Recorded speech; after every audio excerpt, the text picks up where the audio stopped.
a $4 million Patriot missile, built to stop a nuclear warhead, is being fired at a drone that costs less than a used bicycle, and Russia cannot win that math, no matter how many missiles it builds.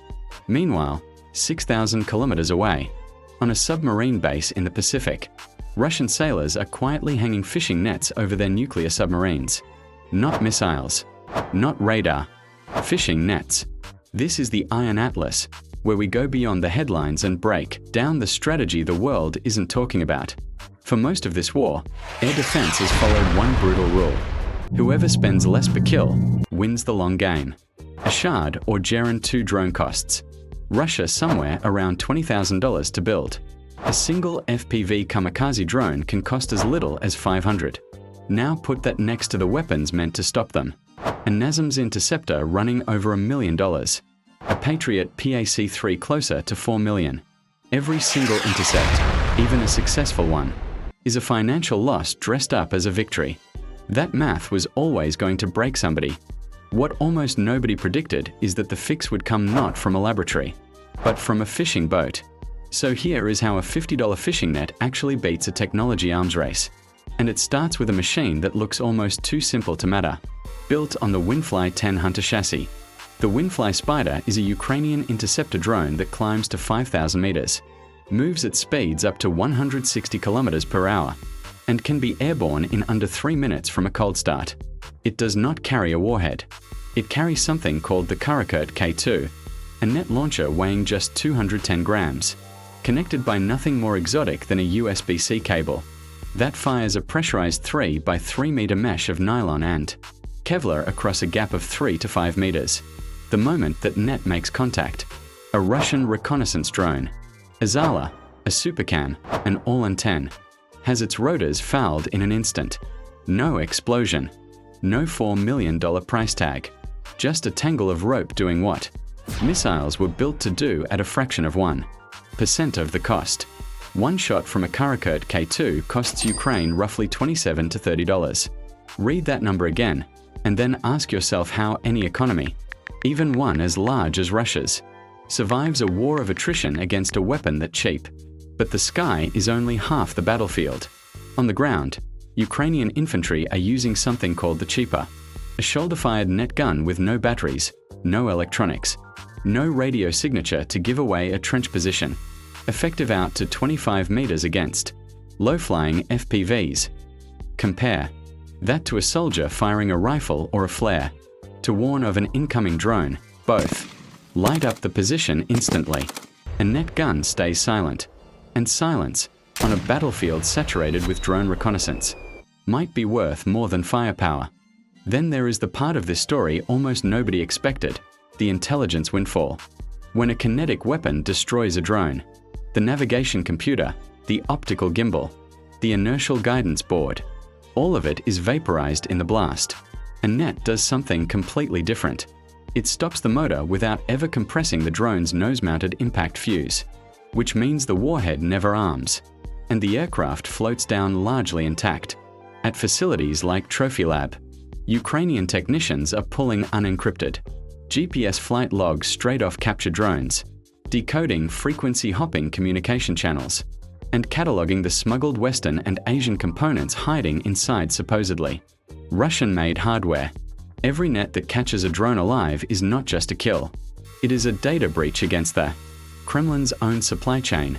So what exactly are Ukrainian intelligence officers finding inside these captured machines that Moscow never wanted the world to see? Now picture a supply convoy driver moving toward Kupiansk after dark. Headlights off, the road ahead swallowed by a strange, low tunnel of netting strung between the trees on either side. He described it to a colleague simply. Driving beneath it feels like passing under a bridge made of spiderwebs. And for the first time in months, he says, he does not flinch every time he hears a buzzing engine overhead. That tunnel is not decoration. Ukrainian support forces have strung continuous netting over roughly 4,000 kilometers of frontline supply corridors through Pokrovsk, Kupiansk, Orikhiv, and Kherson, engineered around a simple piece of physics. When an FPV drone traveling 120 to 150 kilometers per hour strikes loose, high tensile netting. The mesh gives way instead of resisting, absorbing the drone's kinetic energy so completely that the contact trigger wire never completes its circuit. The warhead never fires. The drone just hangs there, tangled, harmless, twitching in the wind above a road that used to be a kill zone. None of this would exist at scale without an unlikely coalition stretching across the Atlantic. The Scottish government allocated £216,000 to ship 280 tons of retired salmon farm netting, roughly 228 heavy-duty nets, straight to the front. French fishermen in Brittany donated 280 kilometers of nets. Swedish fishers, working through the NGO Operation Change, delivered 400 tons more. Add in over 150 kilometers of nets confiscated from domestic poaching patrols inside Ukraine itself, and you get a genuinely strange picture. A war being fought, in part, with the retired equipment of European fishing fleets that spent decades hauling salmon and cod out of the North Sea. But here's what actually terrifies Moscow, and it has nothing to do with the front line. Satellite imagery from the American firm Van Tor revealed that Russia has begun suspending massive anti-drone nets over the submarine berths at Rybachi, a Pacific Fleet base on the Kamchatka Peninsula, home to Bore and Boreas-class nuclear ballistic missile submarines, over 6,000 kilometers from Ukrainian territory. UK defense intelligence separately documented steel mesh and fishing nets draped over the sails of Project 636.3 kilo-class submarines at Novorossiysk, shielding their cruise missile tubes. Online, this has already earned a nickname: the Cope Cage Navy, a jab that stings precisely because it is accurate. If Russia's naval command believes a nuclear deterrent stationed in the Pacific needs literal fishing net cover, what does that tell you about how far Ukraine's reach, real or perceived, has expanded in Moscow's own strategic imagination? Russia has not simply absorbed this humiliation quietly.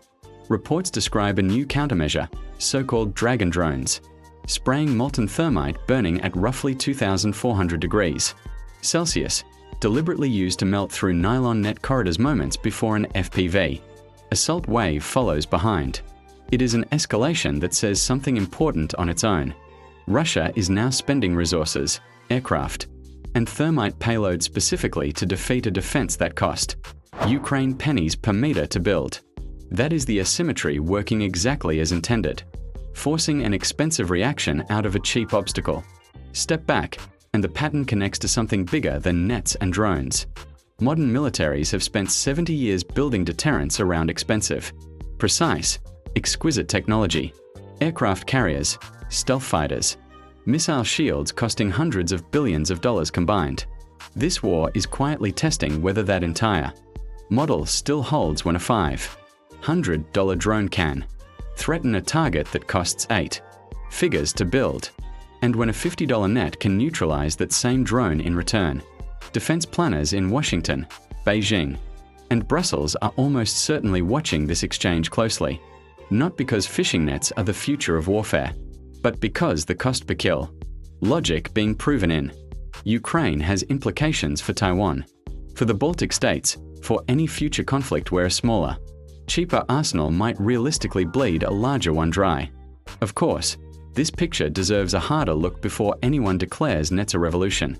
Skeptics point out that net interceptors only work against slower, lighter drones flying predictable paths, and are far less effective against faster, jet-powered platforms or ballistic and cruise missiles, which is exactly why Russia's most valuable submarines still rely primarily on layered radar and point defense systems, with nets serving as a supplemental, almost last resort layer.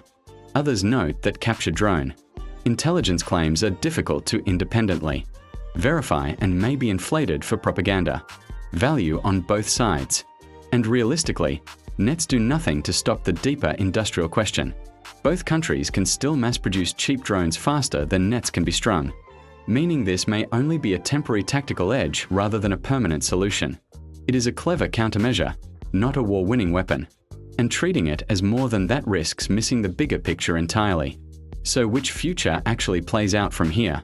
Does this $50 fishing net era mark a genuine turning point where cheap, distributed defenses start neutralizing expensive strike technology across every modern battlefield?